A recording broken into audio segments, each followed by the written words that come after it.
नमस्ते मित्रों, व्रत पूजा त्यौहार चैनल में आपका फिर से स्वागत है। कैसे हैं आप सब? कामना करती हूँ आप स्वस्थ होंगे, सुखी होंगे, संपन्न होंगे। अब हम सब माघ माह स्नान महात्म की कथाएं प्रतिदिन सुनेंगे। माघ माह स्नान के दूसरे अध्याय की कथा इस प्रकार है। श्री वेद व्यास जी बोले, हे सूत जी महाराज, राजा के ऐसा वचन सुनकर बेशाखन मुनि कहने लगे, हे राजन, अंधकार को दूर करने वाले सूर्य नारायण शीघ्र ही उदय होने वाले हैं। यह समय स्नान करने का है, कथा का नहीं। स्नान करके तुम अपने कुल गुरु वशिष्ठ से जाकर पूछो। ऐसा कहे मौनी तपस्वी स्नान करने चला गया। राजा दिलीप भी वहां स्नान करके लौटा और प्रसन्नतापूर्वक अपने नगर को गया। वहां नगरवासियों ने उसकी पूजा की और बंदीजनों ने प्रत्येक स्नान पर स्तुति की। राजा ने रनिवास में जाकर वानप्रस्थ ऋषियों की कथा सुनाई। श्री सूत जी ने पूछा, हे भगवान, उस राजा के पूछने पर धर्मात्मा वशिष्ठ ने क्या कहा? व्यास जी बोले, राजा रात्रि में सुख से सोया और प्रातःकाल उठकर सफेद घोड़े के रथ पर बैठकर सफेद वस्त्र, छत्र और चवर से शोभायमान आभूषण तथा सुंदर वस्त्र पहने सुगंधित पुष्प युक्त मंत्रियों के साथ मगध और बंदीजनों से जय शब्द लगा स्तुति सुनता हुआ, ऋषि के शब्दों को याद करता हुआ वशिष्ठ ऋषि के पास के स्थान पर पहुंचा। वहां महेश्वरी की स्तुति तथा आचार पूर्वक नमस्कार करके अर्घ देकर आशीर्वाद पाकर राजा सुखपूर्वक आसन पर बैठा।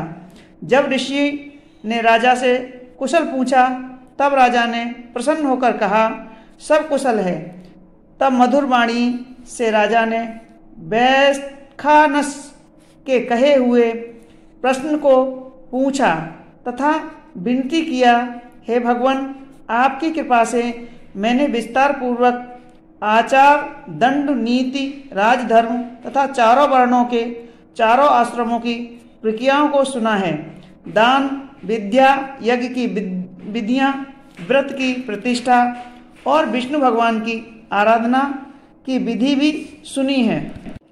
हे तपोधन, अब आप माघ स्नान के महात्म का नियम पूर्वक भली रीति मुझसे कहिए। वशिष्ठ जी बोले, हे राजन, आपने दोनों लोक के कल्याण करने वाले मुनि तथा वनवासियों के भी अंतःकरण को पवित्र करने वाले इस माघ स्नान के बारे में पूछा है, सो सुन। हे राजन, स्त्रियों के ऋतु भोग से जो अखंडित है, अग्नि, यज्ञ, दान आदि तथा कुआं आदि खुदवाने से रहित जो मनुष्य वर्ग, गाय, भूमि, तिल, वस्त्र, सुवर्ण, धेनु, अन्न, घोड़ा इत्यादि का दान करने, त्रिरात्र कठिन चंद्रवत तथा पराक्रम द्वारा जो अपने शरीर को बिना पराक्रम किए स्वर्ग प्राप्त करना चाहता है, उन्हें सदा माघ स्नान करना चाहिए।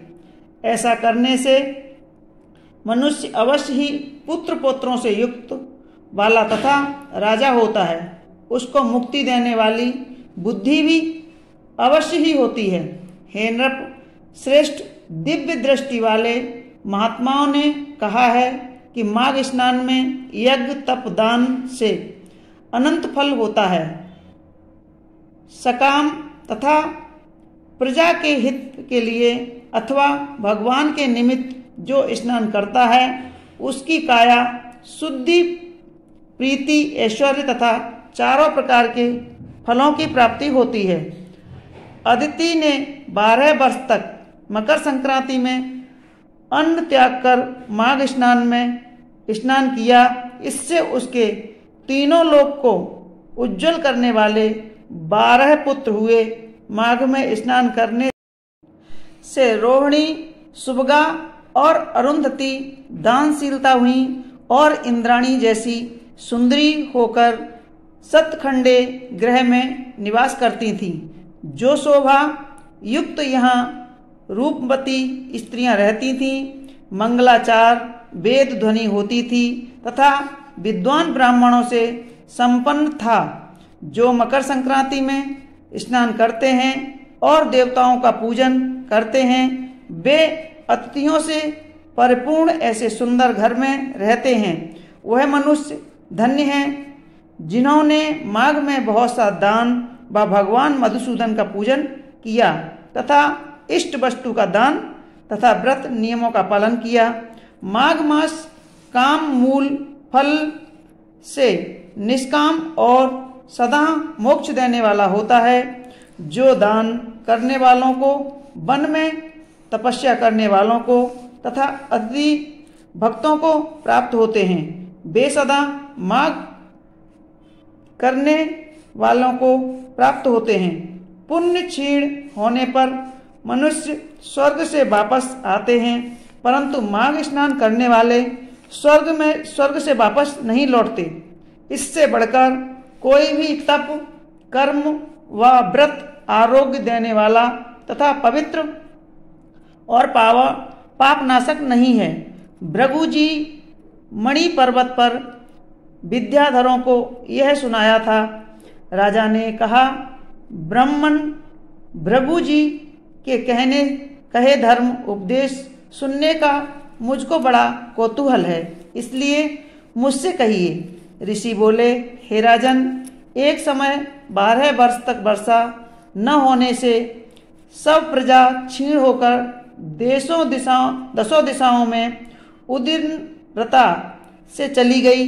हे राजन, हिमालय तथा विंध्याचल के मध्य दुर्भिक्ष पड़ जाने से, लोग अपदग्रस्त तथा प्रजाहीन होने से और होम, श्राद्ध, यज्ञ, वेदाध्ययन और धर्म लुप्त होने से पृथ्वी मंडल फल फूल, अन्न और जल से शून्य हो गया। तब विंध्याचल के नीचे सुंदर रेवा नदी पर वृक्ष से आच्छादित आश्रम से निकलकर भृगु ऋषि अपने शिष्यों के साथ हिमालय पर्वत पर गए।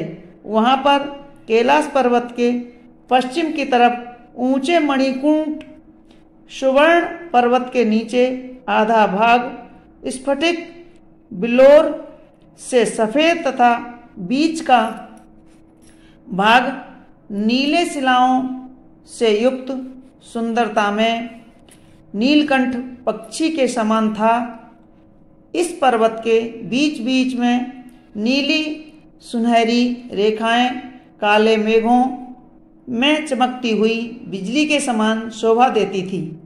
पर्वत की चोटी नीली तथा नीचे का भाग का सुनहरा होने से यह पीतांबर धारण किए हुए भगवान कृष्ण के सदृश शोभायमान था।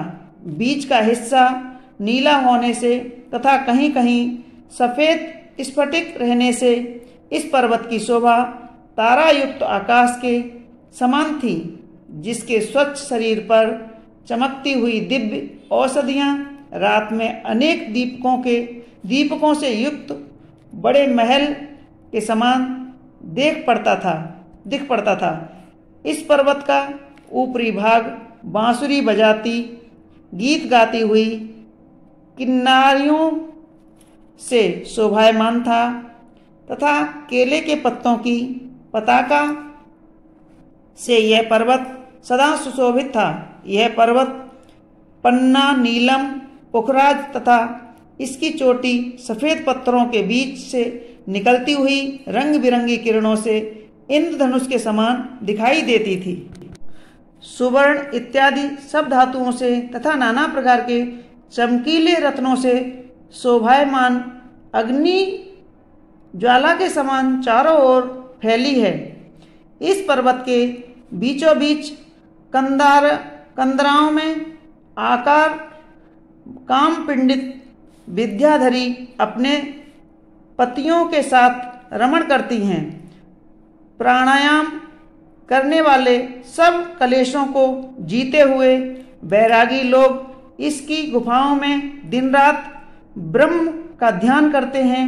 इसकी सुंदर गुफाओं में हाथों में रुद्राक्ष की माला लिए हुए आधी खुली आंखों से सिद्ध लोग शिव जी की आराधना करते हैं।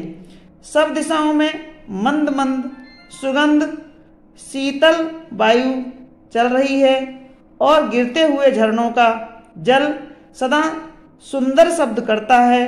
जंगली हाथी अपने बच्चों के साथ पर्वत के नीचे के भाग पर खेल रहे हैं तथा कस्तूरी वाले मृग और रंग बिरंगे हिरणों के झुंड वहाँ पर क्रीड़ा करते रहते हैं। चवरी गाय तथा नाना प्रकार के पशु वहाँ क्रीड़ा करते हैं। कबूतर, चकोर, पपीहा इत्यादि पक्षी वहाँ बोलते रहते हैं। यह पर्वत सदा राजहंस तथा मयूरों से शोभायमान दिख पड़ता है। इसी से यह सुनहरी चोटी का पर्वत हेमकुंड कहलाता है। यहाँ सदा देवता, गुहाक तथा अप्सराएं वास करती हैं। बोलो विष्णु भगवान की जय। मित्रों, यह थी माघ मास के दूसरे अध्याय की कथा। तीसरे अध्याय की कथा मैं आपको इसी तरह क्रमबद्ध तरीके से सुनाती रहूंगी। आपको हमारी कथाएं कैसी लगती हैं हमें कमेंट्स बॉक्स में ज़रूर लिखें और हमारे वीडियो को लाइक करें, शेयर करें और सब्सक्राइब अवश्य करें। धन्यवाद।